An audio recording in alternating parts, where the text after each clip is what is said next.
So good morning guys. तो चलिए start करते हैं आज के यानी कि 4 जून के इंपॉर्टेंट करंट अफेयर्स को। तो इस प्रश्न में आपसे पूछ रहे हैं, अभी हाल ही में विश्व मौसम विज्ञान संगठन की पहली महिला किसे नियुक्त किया गया? तो आंसर होगा सेलेस्ते साउलो। तो वर्ल्ड मेटेरोलॉजिकल ऑर्गेनाइजेशन की पहली महिला सेक्रेटरी जनरल बनी है सेलेस्ते पाउलो।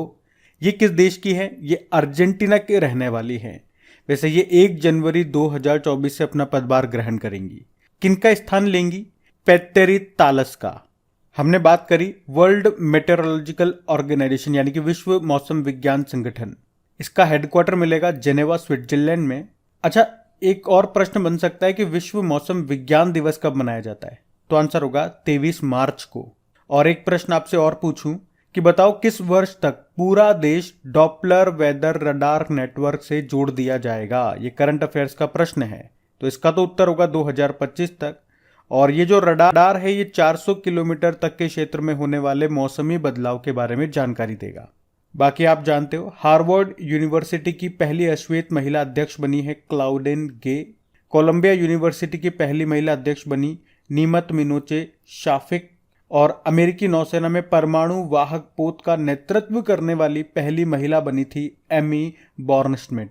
और इस प्रश्न से आपको याद रखना है सेलेस्ते साउलो का नाम, जो कि विश्व मौसम विज्ञान संगठन की पहली महिला महानिदेशक बनी है। ध्यान रखना ये। बढ़ते हैं आगे। फिर बताइए, अभी हाल ही में लातविया के पहले समलैंगिक राष्ट्रपति कौन बने हैं? तो आंसर होगा एडगर रिंकेविक्स। तो एडगर रिंकेविक्स ये लातविया के पहले समलैंगिक राष्ट्रपति बन गए हैं। और लातविया से आपको जरूर याद आएगा बाल्टिक देश किनको कहा जाता है? एस्टोनिया, लातविया और लिथुआनिया को। लातविया की कैपिटल रीगा है, करेंसी है यूरो। बाकी आप जानते हो अभी पराग्वे के नए प्रेसिडेंट बने थे सेंटियागो पेना। नाइजीरिया के प्रेसिडेंट बने बोला टिनुबू। और चेक गणराज्य चेक रिपब्लिक के प्रेसिडेंट बने पेट्र पावेल। अच्छा, एक प्रश्न का उत्तर दो। अभी सामाजिक न्याय व अधिकारिता मंत्रालय, जिसके मंत्री वीरेंद्र कुमार हैं, इन्होंने भीख मांगने वाले और ट्रांसजेंडरों के कल्याण के लिए कौन सी योजना शुरू की थी? तो आंसर होगा स्माइल योजना। और भारत का पहला ट्रांसजेंडर कम्युनिटी डेस्क कहाँ पे खुला? तेलंगाना में। और समलैंगिक विवाह को मंजूरी देने वाला पहला देश कौन सा है? ये नीदरलैंड है। और अगर पूछे कि समलैंगिक विवाह को वैध बनाने वाला एशिया का पहला देश कौन सा है? तो ताइवान है। तो ये ध्यान रखना। बढ़ते आगे। फिर बताइए, अभी हाल ही में steel authority of India limited के नए चेयरमैन कौन बने? तो आंसर होगा अमरेंदु प्रकाश। तो अमरेंदु प्रकाश ये सेल यानी कि steel authority of India limited के नए चेयरमैन बन गए हैं। इन्होंने किनका स्थान लिया? सोमा मंडल का। सोमा मंडल आप जानते हो ना, ये सेल की पहली महिला चेयरमैन थी। तो इनका नाम तो फिर भी आपको याद होना चाहिए। सेल की बात करेंगे तो ये महारत्न कंपनी है। वैसे अभी तो टोटल महारत्न कंपनियां 12 हो चुकी है। 12वें नंबर की कौन सी है ये बताओ आप। सेल स्थापना होती 1973 में, हेडक्वार्टर नई दिल्ली में है। और अब इसके नए चेयरमैन हैं अमरेंदु प्रकाश। इसी तरह से आपको याद होना चाहिए बोकारो स्टील प्लांट ये कहां पर है? ये झारखंड में है। इसे किसकी मदद से बनाया गया था? रशिया आंसर होगा। वहीं राउरकेला स्टील प्लांट ये आपको मिलेगा उड़ीसा में। इसे हमने जर्मनी की सहायता से बनाया था। दुर्गापुरा स्टील प्लांट आपको मिलेगा पश्चिम बंगाल में। इसे इंग्लैंड की सहायता से बनाया था। और भिलाई स्टील प्लांट छत्तीसगढ़ में है। इसे यूएसएसआर की सहायता से, यूएसएसआर बोल दो, रशिया बोल दो। और सलेम स्टील प्लांट ये आपको तमिलनाडु में मिलेगा। विश्वेश्वरैया स्टील प्लांट आपको मिलेगा कर्नाटक में। ये भी ध्यान रखना। अच्छा, इसी तरह और प्रश्न अगर मैं आपसे पूछूं तो पहले तो ये बताओ, अभी इंडिया स्टील कॉन्फ्रेंस का आयोजन कहाँ पे हुआ था? मुंबई में। और नवीन जिंदल का नाम आपने सुना है? जिंदल स्टील एंड पावर के चेयरमैन है। अभी टेक्सास यूनिवर्सिटी ने लाइफ टाइम अचीवमेंट अवार्ड से उनको सम्मानित किया था। वहीं सज्जन जिंदल की बात करेंगे तो वो JSW ग्रुप की CMD हैं। एंटरप्रेन्योर ऑफ द ईयर 2022 उनको चुना गया। और सोल ऑफ स्टील चैलेंज ये लॉन्च हुआ था उत्तराखंड में। और प्रतिष्ठित गोल्डन पिकॉक अवार्ड 2022 ये मिला था जिंदल स्टील एंड पावर को। और बताओ, भारत का पहला ग्रीन स्टील ब्रांड ये किसने लॉन्च किया था कल्याणी फेरेस्टा ने। इसे पुणे की कल्याणी ग्रुप ने बनाया था। स्टील के उत्पादन में चाइना टॉप पर है, तो दूसरे स्थान पे भारत है। चलो यूं बताओ, भी देश के स्टीलमैन के नाम से फेमस थे कौन जिनका भी निधन हो गया? तो आंसर होगा जमशेद जे ईरानी। और किस राज्य में देश की पहली स्टील सड़क का निर्माण हुआ? गुजरात में। अच्छा, अभी हमने पढ़ा था राष्ट्र इस्पात निगम लिमिटेड, जिसका मुख्यालय विशाखापत्तनम में है, जिसके सीएमडी बने थे अतुल भट्ट। अभी इस कंपनी ने प्रतिष्ठित ग्रीन टेक सेफ्टी अवार्ड 2023 भी जीता था। बाकी भी जानते हो कंपटीशन कमीशन ऑफ इंडिया, भारतीय प्रतिस्पर्धा आयोग के अध्यक्ष कौन बने? रवनीत कौर। अभी 2023-24 के लिए CII यानी कि कॉन्फेडरेशन ऑफ इंडियन इंडस्ट्री के अध्यक्ष बने R दिनेश। और अभी मुख्य सतर्कता आयुक्त चीफ विजिलेंस कमिश्नर बने प्रवीण कुमार श्रीवास्तव। ये नाम भी इंपॉर्टेंट है, ध्यान रखना। बढ़ते हैं आगे। चलिए फिर बताइए, हाल ही में जारी वैश्विक दास्ता सूचकांक ग्लोबल स्लेवरी इंडेक्स 2023 के अनुसार सर्वाधिक दास्ता ये किस देश में है? तो आंसर होगा नॉर्थ कोरिया। यहाँ पर दास्ता का मतलब है गुलामी से, जैसे कि बच्चों का शोषण करना, उनसे बाल मजदूरी करवाना, किसी की मजबूरी का फायदा उठा करके उन्हें गुलाम बनाकर रखना और उनसे बहुत ज़्यादा काम करवाना। तो इस तरह से स्लेवरी इंडेक्स को काउंट किया जाता है और इस इंडेक्स में सर्वाधिक दास्ता वाला देश बताया गया है नॉर्थ कोरिया को। यहाँ के नागरिकों पर इस तरह के अत्याचार होते हैं जो अभी मैंने आपको बताए। और इस इंडेक्स को जारी किसने किया? वॉक फ्री फाउंडेशन ने। तो आप कह सकते हो फर्स्ट नंबर पे नॉर्थ कोरिया है, सेकंड नंबर पे इरिट्रिया है और तीसरे पे है मॉरिटियाना। वहीं सबसे कम दास्ता वाला देश बताया गया है, यानी कि इस इंडेक्स में सबसे आखिरी नंबर पर है स्विट्जरलैंड, 160 नंबर पर है। कुछ और इंपॉर्टेंट इंडेक्सेस में आपको रिवाइज कराऊंगा जो 2023 में हमने पढ़े हैं। उससे पहले आप मुझे बताओ कि भारत में दास प्रथा का अंत ये किसने किया था और कब किया था? वहीं सती प्रथा का अंत ये कब किया था, किसने किया था, ये भी बता दो। वहीं अभी हम लोगों ने पढ़ा था, अभी वार्षिक दुख सूचकांक 2022 आया था, उसमें दुनिया का सबसे दयनीय देश बताया गया था जिम्बाब्वे को। अभी नीति आयोग के 2020-21 के वार्षिक स्वास्थ्य सूचकांक को जारी किया गया, जिसमें बड़े राज्यों में टॉप पे केरल है तो छोटे राज्यों में त्रिपुरा टॉप पर है।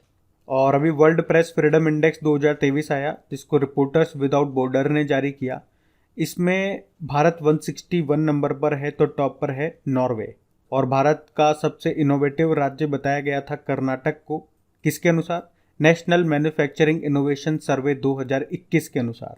और अभी आर्थिक स्वतंत्रता सूचकांक आया, उसमें भारत 131 नंबर पर है तो टॉप पर सिंगापुर रहा। और दुनिया का सबसे धनी शहर बताया गया न्यूयॉर्क को। और देश में डिजिटल तरीके से लेन देन करने वालों की सूची आई, जिसमें बंगलुरु टॉप पर निकला। और हुरुन ग्लोबल यूनिकॉर्न इंडेक्स 2023 आया था, उसमें भारत तीसरे स्थान पर है, टॉप पे अमेरिका है। अच्छा, अभी जल शक्ति मंत्रालय ने जल निकायों यानी कि वाटर बॉडीज की पहली गणना की है। तो बताओ मुझे आप कि सबसे ज़्यादा जल निकाय वाटर बॉडीज ये किस राज्य में है? तो आंसर होगा पश्चिम बंगाल में। सबसे कम है सिक्किम में। अभी वर्ल्ड बैंक ने रसद प्रदर्शन सूचकांक 2023 लॉजिस्टिक परफॉर्मेंस इंडेक्स 2023 को जारी किया था, उसमें भारत 38 नंबर पर है। उसके अलावा ये बताओ, अभी इंडिया जस्टिस रिपोर्ट 2022 में टॉप पर रहा कौन? कर्नाटक। और अभी मूल पशुपालन सांख्यिकी 2022 रिपोर्ट आई है, उसमें दूध उत्पादन में राजस्थान टॉप पे बताया गया, ऊन उत्पादन में भी राजस्थान है नंबर 1, अंडे उत्पादन में आंध्र प्रदेश हो गया, तो मांस उत्पादन में महाराष्ट्र है। और वर्ल्ड हैप्पीनेस रिपोर्ट आई है, उसमें भारत 126 नंबर पर है तो टॉप पर फिनलैंड है। तो ये कुछ इंपॉर्टेंट रैंकिंग एंड इंडेक्सेस वाले प्रश्न मैंने आपको रिवाइज करा, इनको ध्यान रखना। बढ़ते हैं आगे। अच्छा, मैंने आपसे पूछा था अभी कि भारत में दास प्रथा का अंत किसने किया था? तो आंसर होगा गवर्नर जनरल एलन बरो। कब? 1843 में। और सती प्रथा का अंत किया था राजा राम मोहन रॉय ने 1829 में। ध्यान रखना। बढ़ते हैं आगे। चलिए फिर बताइए, अभी विश्व साइकिल दिवस कब मनाया गया? तो आंसर होगा 3 जून को। तो हर साल 3 जून को वर्ल्ड बाइसिकल डे के रूप में मनाया जाता है। और इस बार की थीम क्या है? Riding together for a sustainable future. बाकी साइकिल का आविष्कार किसने किया था? कार्ल वॉन ड्राइस ने 1817 में। और आप जानते हो भी साइकिल फेडरेशन ऑफ इंडिया के प्रेसिडेंट बनाए गए थे पंकज सिंह। ये रक्षा मंत्री राजनाथ सिंह जी के बेटे हैं। बाकी देखो, जून का महीना है, डे वाला प्रश्न है, तो अभी तक तो हमने 1 जून को एक दिन मनाया था, वर्ल्ड मिल्क डे। उसके बाद ये वर्ल्ड बाइसिकल डे है। तो इसी तरह से इनको ध्यान रखते हुए चलना, धीरे धीरे आगे के भी याद होते चलेंगे। बढ़ते हैं आगे। फिर बताइए, अभी हाल ही में मातृभूमि योजना को किसने शुरू किया? तो आंसर होगा उत्तर प्रदेश। तो अभी उत्तर प्रदेश के जो मुख्यमंत्री हैं योगी आदित्यनाथ, उन्होंने मातृभूमि योजना को शुरू किया है। और इसमें क्या होगा? तो इस योजना के अंतर्गत लोग अपने पूर्वजों की याद में लोक कल्याणकारी कार्य कर सकेंगे। इसमें जो प्रवासी भारतीय हैं उनको गृहनगर से जोड़ा जाएगा जो अपने गांव के लिए कुछ करना चाहते हैं। वे कन्वेंशन सेंटर, बारात घर आदि बना सकते हैं और राज्य सरकार इसमें उनका सपोर्ट करेगी, सहयोग करेगी। तो ये मातृभूमि योजना उत्तर प्रदेश की है। तो ये रहा मैप में यूपी। देखो इसकी कैपिटल लखनऊ है। लखनऊ किस नदी के किनारे स्थित है? तो गोमती नदी के किनारे। और हमारे जो रक्षा मंत्री है राजनाथ सिंह, उनका निर्वाचन क्षेत्र भी लखनऊ है। ब्रह्मोस विनिर्माण केंद्र बना है लखनऊ में। भारत की पहली पैरा बैडमिंटन अकादमी खोली गई लखनऊ में। और अभी आपको याद होगा हमारे जो केंद्रीय ग्रामीण विकास व पंचायती राज मंत्री हैं गिरिराज सिंह, उन्होंने लखनऊ में 50,000 ग्राम पंचायतों में डिजिटल लेन देन को बढ़ावा देने के लिए एक अभियान शुरू किया था। कौन सा अभियान? समर्थ अभियान। उसके अलावा भारत की पहली पॉड टैक्सी परियोजना शुरू होगी उत्तर प्रदेश में। और बच्चों के लिए डिजिटल स्वास्थ्य कार्ड लॉन्च करने वाला पहला राज्य उत्तर प्रदेश है। उत्तर प्रदेश का पहला फार्मा पार्क ये किस जिले में स्थापित किया जाएगा? ललितपुर में। अभी उत्तर प्रदेश के स्वच्छ विरासत अभियान को हुडको पुरस्कार 2022-23 मिला। वन वर्ल्ड टीबी समिट का आयोजन हुआ वाराणसी में। इसके अलावा भी खेलो इंडिया यूनिवर्सिटी गेम्स का तीसरा संस्करण का आयोजन हुआ उत्तर प्रदेश में, जिसका शुभंकर यानी कि मैस्कॉट है जीतू, जो कि एक बारहसिंगा है। बाकी यहाँ के मुख्यमंत्री योगी आदित्यनाथ हो गए। इनके ऊपर बुक आई थी the monk would transformed UP, लिखा था शांतनु गुप्ता ने। गवर्नर आनंदीबेन पटेल हैं। ये अपनी सीमा 8 राज्यों से मिलाता है। उत्तराखंड, हिमाचल प्रदेश, हरियाणा, राजस्थान, मध्य प्रदेश, छत्तीसगढ़ और झारखंड और बिहार। और एक यूनियन टेरिटरी दिल्ली भी हो गया। और एक देश भी है नेपाल। यहाँ का राजकीय पक्षी सारस है। पशु है बारहसिंगा जो कि मध्य प्रदेश का भी है। वृक्ष है अशोक का, पुष्प है पलाश का, फल है आम का। और नारोरा न्यूक्लियर पावर प्लांट आपको यहाँ मिल जाएगा। वैसे याद रखना देश का 53वां और उत्तर प्रदेश का चौथा टाइगर रिजर्व बना था रानीपुर टाइगर रिजर्व। और उसी तरह से देश का 33वां और उत्तर प्रदेश का दूसरा एलिफेंट रिजर्व बना है तराई एलिफेंट रिजर्व। तो ये पॉइंट्स ध्यान रखना, बढ़ते हैं आगे। चलिए फिर बताइए, अभी हाल ही में किस राज्य की पुलिस ने नशे के खिलाफ ओपीएस क्लीन अभियान शुरू किया? तो आंसर होगा पंजाब ने। तो ओपीएस क्लीन अभियान इसको शुरू किया है पंजाब पुलिस ने। उद्देश्य है पंजाब को नशा मुक्त बनाना। अच्छा, बात नशे की चल रही है तो पहले तो आप यूं बताओ, drug controller general of India अभी कौन बने थे? राजीव सिंह रघुवंशी बने थे। और भारत को मादक पदार्थ मुक्त बनाने का लक्ष्य ये है 2047 का। अभी दुनिया का सबसे बड़ा नार्को स्टेट कौन सा बना था? नार्को स्टेट मतलब हो गया इसकी अर्थव्यवस्था नशे के निर्यात पर ही निर्भर है। तो ये बना था सीरिया। ये वही सीरिया है जहाँ पे अभी भूकंप आया था, सीरिया और टर्की में आया था ना, तो वहाँ पे मदद के लिए हमने ऑपरेशन दोस्त शुरू किया था। वैसे आप जानते हो मादक पदार्थ रोधी बल के प्रमुखों का पहला राष्ट्रीय सम्मेलन कहाँ हुआ? नई दिल्ली में। और अभी मादक पदार्थों के तस्करों से जुड़ा भारत का पहला पोर्टल शुरू हुआ था। ये 2022 में शुरू हुआ था, पिछले साल। इसका नाम पूछ रहा हूं मैं आपसे, उस पोर्टल का नाम। तो आंसर होगा निदान पोर्टल। वैसे आप मुझे बताओ, सीबीआई ने ड्रग नेटवर्क को खत्म करने के लिए कौन सा ऑपरेशन शुरू किया था? तो आंसर होगा ऑपरेशन गरुड़। तो ये आप जरूर याद रखना, पॉइंट सारे इंपॉर्टेंट हैं ये। बढ़ते हैं आगे। चलिए फिर बताइए कि 2023 से लेकर 2027 तक विश्व मौसम विज्ञान संगठन की अध्यक्षता कौन सा देश करेगा? तो आंसर होगा यूनाइटेड अरब अमीरात। तो यूएई ये विश्व मौसम विज्ञान संगठन की अध्यक्षता करेगा 2023 से लेकर 2027 तक। और यूनाइटेड अरब अमीरात के डॉक्टर अब्दुल्ला अल मंदूस को 4 साल के लिए विश्व मौसम विज्ञान संगठन का नया अध्यक्ष बनाया गया है। और इस तरह वे WMO वर्ल्ड मेटेरोलॉजिकल ऑर्गेनाइजेशन के अध्यक्ष बनने वाले एशिया के पहले व्यक्ति बने हैं। वर्ल्ड मेटेरोलॉजिकल ऑर्गेनाइजेशन की बात करें, यानी कि विश्व मौसम विज्ञान संगठन, तो हमने पढ़ा इसका हेडक्वार्टर जेनेवा स्विट्जरलैंड में है। स्थापना होती है 1950 में। अभी नई सेक्रेटरी जनरल कौन बनी? जो इसकी पहली महिला सेक्रेटरी जनरल बनी है, महासचिव, सेलेस्ते साउलो, ये अर्जेंटीना से हैं। वैसे यूनाइटेड अरब अमीरात से याद आएगा कि 2023 में कोप 28 का आयोजन ये यहीं पे हो रहा है, तो ये ध्यान रखना आप। बढ़ते आगे। चलिए फिर बताइए, वित्त वर्ष 2023 के लिए राजकोषीय घाटा सकल घरेलू उत्पाद यानी कि जीडीपी का कितने फीसदी रहा? राजकोषीय घाटा यानी कि फिस्कल डिफिसिट, मैं भी बताऊंगा इसका मतलब क्या होता है। तो इसका तो उत्तर हो जाएगा 6.4%। एक्चुअली में अभी केंद्र सरकार ने वित्त वर्ष 2022-23 के लिए भारत का राजस्व व्यय यानी कि रेवेन्यू एक्सपेंडिचर के डेटा को जारी किया है, जिसमें बताया गया है कि वित्त वर्ष 2023 के लिए भारत का राजकोषीय घाटा यानी कि फिस्कल डिफिसिट सकल घरेलू उत्पाद यानी कि जीडीपी का 6.4% रहा है।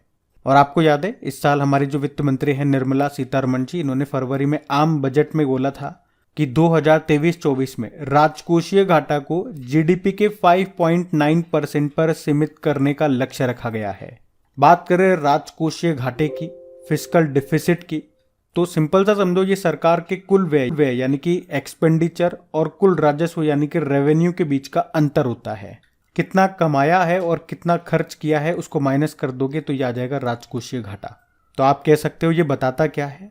तो ये बताता है कि सरकार को अपने कार्यों को वित्त पोषित करने के लिए किस सीमा तक उधार लेना चाहिए और इसे देश के जीडीपी के परसेंटेज के रूप में व्यक्त किया जाता है। तभी तो हमने प्रश्न में कहा राजकोषीय घाटा सकल घरेलू उत्पाद का कितना फीसदी रहा इस बार का, तो 6.4% रहा इस बार का, ये आपको ध्यान रखना है। बढ़ते हैं आगे। चलिए फिर बताइए कि फोर्ब्स की दुनिया के सबसे मूल्यवान फुटबॉल क्लब की सूची अभी आई है, उसमें पहले स्थान पे कौन है? तो आंसर होगा रियल मैड्रिड। तो अभी फोर्ब्स ने दुनिया के most valuable top 30 football club की सूची जारी की है, जिसमें स्पेन का जो फुटबॉल क्लब है रियल मैड्रिड, ये पहले स्थान पर है। इसकी वैल्यूएशन बताई गई है $6.07 बिलियन। दूसरे पे इंग्लैंड का मैनचेस्टर यूनाइटेड है, इसकी वैल्यूएशन $6 बिलियन है। अच्छा, अगर मैं आपसे पूछ लूं कि अभी फोर्ब्स ने दुनिया के सबसे ज्यादा कमाई करने वाले खिलाड़ियों की भी सूची जारी की थी, उसमें टॉप पे कौन थे? क्रिस्टियानो रोनाल्डो थे। अच्छा, अब हम कल के करंट अफेयर्स का क्विक रिवीजन करने वाले हैं। तो पहला प्रश्न पूछा था कि hockey junior Asia cup championship को किसने जीता? भारत ने। फिर आपसे पूछा अभी किस फिनटेक यूनिकॉर्न ने टर्बो यूपीआई को लॉन्च किया? रेजर पे। फिर आपसे पूछा कि राष्ट्रीय प्रत्यायन बोर्ड प्रमाण पत्र प्राप्त करने वाला देश का पहला एम्स कौन सा बना? नागपुर। फिर पूछा किस कंपनी ने प्रतिष्ठित ग्रीन टेक सेफ्टी अवार्ड 2023 जीता? राष्ट्र इस्पात निगम लिमिटेड ने। फिर पूछा अमेरिका के नेतृत्व वाले समुद्री गठबंधन यानी कि कंबाइंड मैरीटाइम फोर्स से किसने अपनी सदस्यता को समाप्त कर लिया? तो यूनाइटेड अरब अमीरात। फिर आपसे पूछा अभी किस एयरलाइन को 2023 के पर्यावरण एयरलाइन के रूप में नामित किया गया? एतिहाद एयरवेज। अगला प्रश्न पूछा यूईएफए यूरोपा लीग 2023 का खिताब किसने जीता? ये स्पेन का क्लब है, नाम है सेविला। फिर पूछा कि 6वीं शारजा मास्टर्स अंतरराष्ट्रीय शतरंज चैंपियनशिप 2023 का खिताब किसने जीता? तो अर्जुन एरिगेसी ने। फिर पूछा था अभी हाल ही में जारी भारतीय ब्रांडों की सूची में टॉप पर कौन रहा? टीसीएस। और आखिरी प्रश्न पूछा था और गाइस अगर वीडियो को अभी तक आपने लाइक नहीं किया तो सबसे पहले तो वीडियो को लाइक कीजिए और अपने दोस्तों के साथ में या जो भी आपका स्टडी ग्रुप है व्हाट्सएप पे फेसबुक पे, तो प्लीज वीडियो के लिंक को शेयर जरूर कीजिएगा। बाकी आपके क्विज की तैयारी करने के लिए, आपके अच्छे से प्रैक्टिस, आपका अच्छे से रिवीजन करवाने के लिए मैं इन सभी क्वेश्चन का क्विज तैयार करूंगा। आपकी क्रैक एग्जाम एप्लीकेशन पे जाकर के आप टेस्ट लगाइए, पीडीएफ भी आपको वहीं पे मिल जाएगी, वो भी बिल्कुल फ्री ऑफ कॉस्ट में। क्रैक एग्जाम एप्लीकेशन को डाउनलोड करना है या तो प्ले स्टोर में जाकर के कर लो या लिंक डिस्क्रिप्शन में मिल जाएगा। टेलीग्राम का लिंक भी डिस्क्रिप्शन में है। अब होमवर्क प्रश्न देखते हैं और सेशन एंड करते हैं। तो कल के वीडियो में आपसे पूछा था कि भारत की पहली नेत्रहीन महिला क्रिकेट टीम की कप्तान कौन चुनी गई? तो आंसर होगा सुषमा पटेल। आप सभी ने प्रश्न का बिल्कुल सही उत्तर दिया। अब ये रहा आज का आपका होमवर्क प्रश्न।